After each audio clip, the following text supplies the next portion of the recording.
Hi, Misha here, and I had a new model come in from Pete's Collectibles, as it happens, and one I've had on order for about a year. It's from Hobby Master. It's 1/72 scale diecast, and if you've watched me for a bit, you know I really like Japanese aircraft. And this is the Mitsubishi F-86F Sabre. Much like the American version, this was a special variant for the Japanese Air Self-Defense Forces and was actually their first fighter jet. And I thought, let's talk about it and the other early jets. So I brought out two others. On the left, we have the T-33A Shooting Star, as it's known in America. This was actually Japan's very first jet, two-seat trainer. And on the right, we have the F-86D, often known as the Sabre Dog. And this was Japan's first all-weather interceptor. And these were all received pretty close together between 1955 and 1958 to help Japan rearm. Now, common misconception. Japan, of course, was disarmed following World War II, much like West and East Germany. But the Allies were ready to have them rearm and join as kind of a defense against communism in Eastern Asia, especially after the Korean War. However, it was actually Japan that was extremely reluctant to rearm and really had made the provisions in their own constitution to very much limit the scope of their military. So essentially they would agree to a self-defense force, be it maritime or in the air. On July 1st, 1954, the Japanese Air Self-Defense Force was established.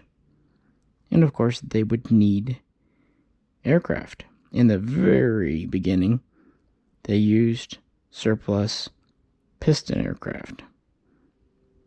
But it wasn't long before they started talking about jets. So with that, let's focus on this guy. The Lockheed T-33A, known in the West as the Shooting Star. The Japanese quickly named it the Yakataka Young Hawk, or Little Hawk. Talks began in 1954 after the establishment of the Self-Defense Force. And this was really the first jet slated to go over. And it would arrive in January of 1955 in a total of 68 later production 33As that were U.S. Air Force surplus, I believe, were sent over. But this was a temporary measure. Japan had no aerospace industry following World War II, of course, and they needed to get it rebuilt. And so companies were sought out, and Kawasaki was chosen at this time in 1955 to handle the T-33. In the very beginning, they would be sent 20 so-called knockdown kits. Essentially, the planes were built in the U.S., taken apart, created over, and they would learn how to work with these aircraft by assembling the 20. After that, they would begin their own production with the first Japanese T-33 coming off the assembly line on November 22nd, 1956. and the production would last through 1959. And in total, they would build 190 plus the 20 for a total of 210, plus they had the 68 surplus ones, so a good number to start things off. And these would primarily be used, of course, as trainers. Now, the Japanese T-33s could never mount bombs under the wings. They just didn't have the hardware, the configuration for that. To be fair, most later production 33As didn't either. They did originally ship with two 12.7 or 50 caliber Browning machine guns, but these were soon removed by 1960 and the ports plated over. They had no desire. Originally the idea was they could use the machine guns for gunnery training, but they decided not to. But this was Japan's standard basic jet trainer for a very long time. While advanced trainers would come in, like the T2 and the F-104DJ and so on and so forth, this remained what generations of Japanese pilots learned basic jet operations on, until finally the T4 started to replace it. So many T-33s were retired between 1992 and 1994. However, several were still flying into the 90s, and the final planned retirement was 2002. So nearly 50 years of service. However, in 1999, on the anniversary of when the first Japanese aircraft came off the assembly line, November 22nd, there was a very tragic accident. Two very seasoned pilots that had been very skilled on the F-1 fighter were returning to base after a routine mission, training mission, and they smelled smoke, saw smoke, and the problem was, if they had just ejected then and there, the aircraft was over a populated center with houses, and as it turns out, a large school. So even though the plane was losing power, thus altitude and speed, they stayed on board fighting the flames that were starting to engulf the cockpit and smoke, and did steer it out of way of harming anyone. But by the time they avoided and were in a less populated area, it was too late. They were below the safe ejection. This is, an older aircraft. It didn't have more modern ejection seats. They did attempt to eject at the last minute, but it was futile, and they knew it. But they were very much hailed as heroes. It cost them their lives, but they saved who knows how many others from death or injury. Turns out it was because of a bad fuel line fitting that essentially just led to an onboard fire. It's just showing the fact that even with good maintenance, they were just old. But I mean, again, they served for a long time. The last new one rolled off the production line way back in 1959. So with this tragedy, the T-33 was retired in June of 2000, and some now reside at various museums. This model here is 1/72 scale diecast from Falcon, a company no longer in business, and it is of a Japanese T-33A. These are very heavy duty, if not always the most detailed. But it is all metal. It does have gear up or down. It does have an opening canopy. The only thing, it doesn't come with the pilots, but Hobby Master pilots fit right in, and I even managed to find a couple of actual Japanese little pilots, so it's all correct, and it does come with the basic stand. These Falcon models were really good values. They were inexpensive almost as cheap as like an Oxford or an Atlas, but they gave a lot more features. And it's a shame that no one else really does a T-33 in this scale and type today.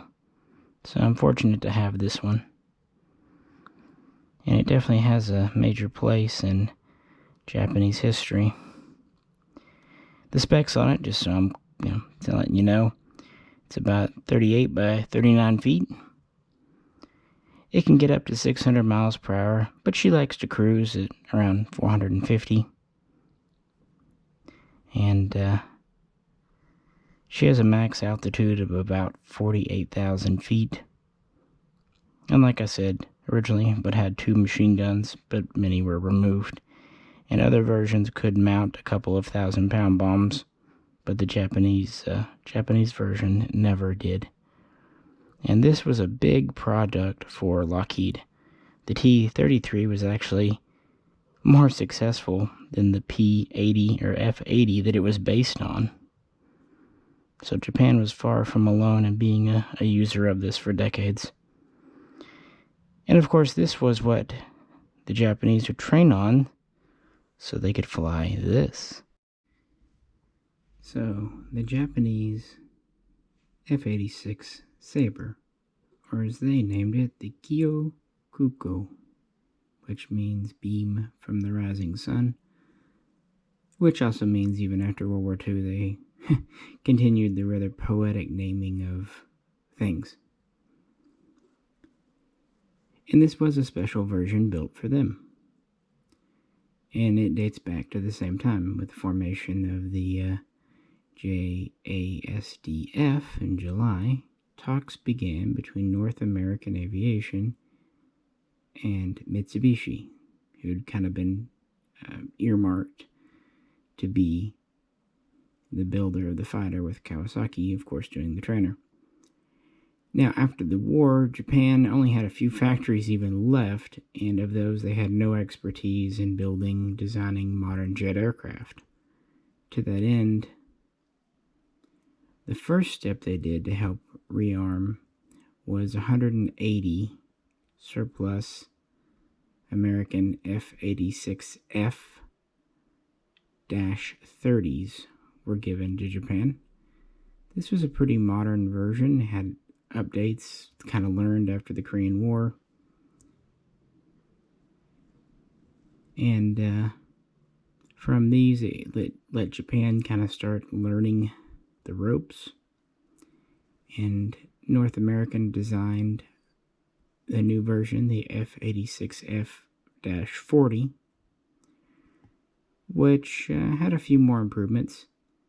It had a slightly longer wing.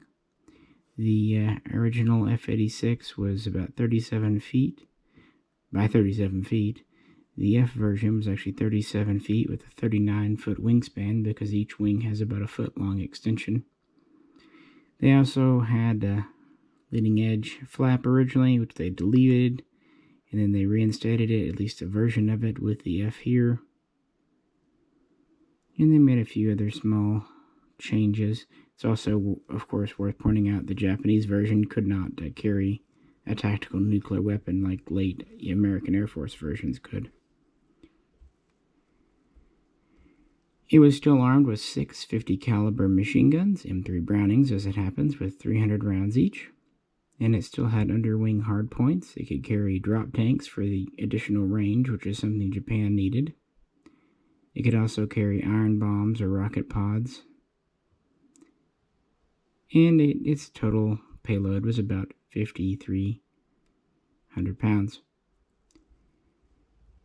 The F-40 was slightly slower at around 670 to 675 miles per hour and had a max altitude of about 49,500 feet. So pretty comparable to the T-33, which was why the T-33 was a good trainer for it.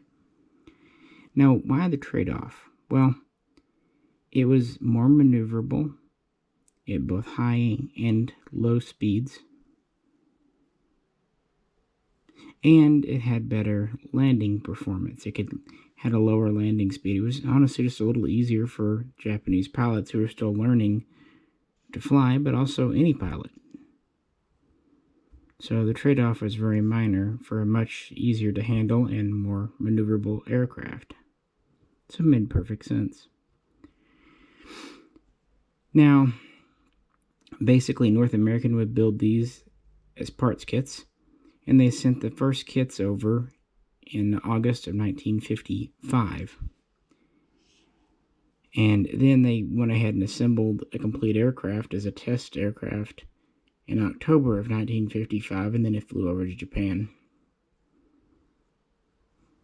And with these, the first squadron would form and begin training on the F-86, be it the 30 or the 40, whichever they had access to. The first Japanese assembled one out of the Mitsubishi factory would appear in the summer of 1956. And between then and 1961, when they finished up, they would build 300. So all in all, they had about 480 Sabres of both types in service. And this was their first fighter. It was also used a bit as an interceptor, and it was kind of classified as a fighter bomber or ground support aircraft, mostly because it was what they had. Not the best for the job, but again, Japan was they wanted to keep their military very much in the box, so they were very reluctant for any kind of ground operations anyway. And it worked well for them. Squadrons converted over between 1956, with the last ones converting by 62, and a total of 10 would fly the F-86F. Plus, this aircraft here was flown by the Blue Impulse aerobatic team, which began performing in 1960. And this was part of Japan's frontline defense all through the 60s, and of course many were replaced by newer aircraft, but others hung on through the early 70s. Many squadrons didn't turn their Sabres in until 72, 73, even a couple, and not until 79. And that's when these finally left frontline military service. But the Blue Impulse team would continue to fly theirs through the 1981 season, formally hanging them up in 1982. So, a very good run for this kind of American classic that ended up working well for Japan as well. It's also worth pointing out that in 1962, they took 18 of these and added 3 cameras and converted them into RF or F-86F photo reconnaissance planes. And I believe, but I could be wrong, these were some of the original F-30 types. I don't think they were the F-40s, but I could be wrong. So there was that one variant too, and they did serve in a minor photo reconnaissance role. One squad at least. So they definitely got their monies out of them. And it also gave Mitsubishi a lot of practical experience in all things aircraft.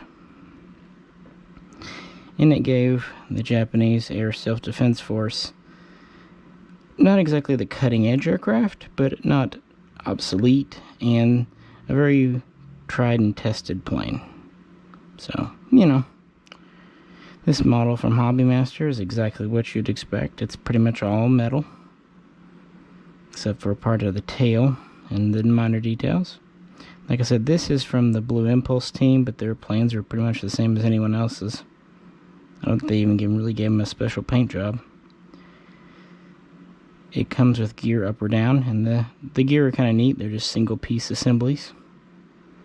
Comes with the removable fuel tanks for the wings. And you can position these in the back, open or closed. I just decided to open them for this video. Why not? Same goes for the canopy, open or closed, with removable little pilot, who I named Hoshi. And I'm happy to see that they did actually give it the extended wing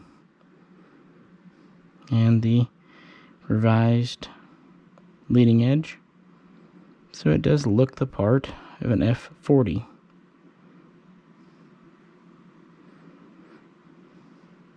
Many of the American Sabres were updated to this standard too. It was found to be, it's pretty much the ultimate version from here. But yeah, this was the fighter / fighter bomber. But there was its cousin over here. Another North American here, the F-86D, usually known as the Sabre Dog. The Japanese gave it the name Gekko, or Gekko, or Gekko, I don't know, meaning moonlight. So, makes sense if the daytime version was beam from the sun, sunbeam, sunlight, essentially. The all-weather or night version here, moonlight, makes sense. And the F-86D is pretty different from the F-86E or F or whatever. In fact, only about 25% of the parts are the same. But, because they started with the design, they were able to develop it in America very quickly. It only took a couple of years, and it was basically designed around two new things. A radar, and the new 70mm folding fin rocket, known as the Mighty Mouse. It holds 24 of them in this tray down here. And the intake and everything, and the nose had to be redesigned for the radar. Fuselage widened, more powerful engine. No guns. And some versions, especially later, like the K, could have missiles or cannon. But nope, originally the ones Japan had, because they were American surplus, just had the rocket tray. It has the same wingspan as the original F-86, so just over 37 feet. And it has an overall length of just over 40 feet. It can climb slightly higher to about 49,700 feet and some change. And it's a little bit faster, able to cross over 700 miles per hour. And a few other things like that. It wasn't a great success, even though they produced nearly 3,000. Production would end in 53, and by 61 the U.S. Air Force was retiring these, going to something new like the F-102. But Japan still needed a radar-equipped aircraft for all-weather and nighttime use, and this was the first single-seat radar plane in the Americans. So, beginning in 1958 and running through 1961, 122 were essentially leased to Japan to kind of fill a gap in its capability until something better could come along. And 4 squadrons would fly them for about a decade. The last ones were retired in 68, and they were declared obsolete in 69. So, only about a decade of service, but they didn't build any, they just had what they had. And I'm not sure if they were the original 86D or the upgraded 86L. Everywhere says they had the D, but logically you would think they would have the improved L version, since they didn't start receiving them until 58, but I don't know. Just an interesting take on the Sabre here. It's a chunkier look, and this is what preceded these dumbfire rockets, or what preceded guided missiles.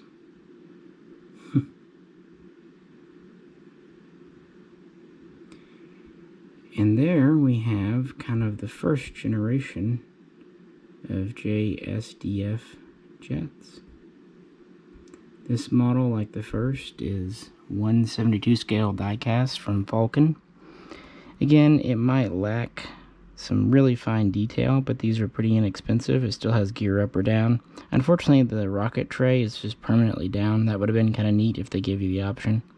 The canopy does open. You can put a pilot in. One thing in its favor, it is extremely heavy. It is probably not double the weight of the Hobbymaster, but it feels like it. Part of it is it's a bigger plane with a bigger fuselage, but another thing is Falcon used solid metal. But that was back at a time they could afford to do that. But I think they kind of go well together. And there we have it.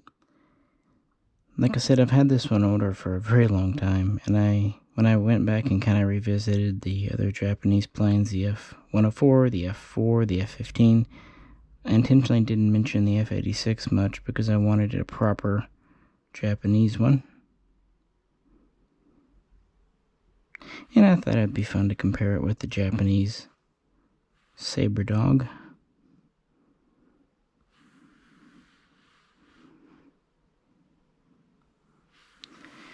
And their trainer. It's kind of, I guess it's not funny, it makes sense, but the trainer, which technically entered service first, lasted longer. And the Sabre dog that entered service last of the three was retired the earliest. But there and again, I'm not going to say it was a bad aircraft, but, well, you know, dumbfire rockets.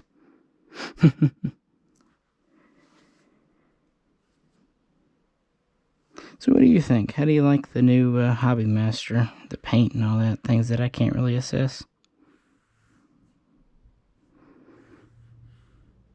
This one is definitely heavier. I wasn't kidding. I picked them up in a minute ago, and you can definitely tell. Alrighty, folks. I appreciate you tuning in. Any questions or comments, please post them. And if you like, you might check out some of my other Japanese aircraft videos. Or ship videos.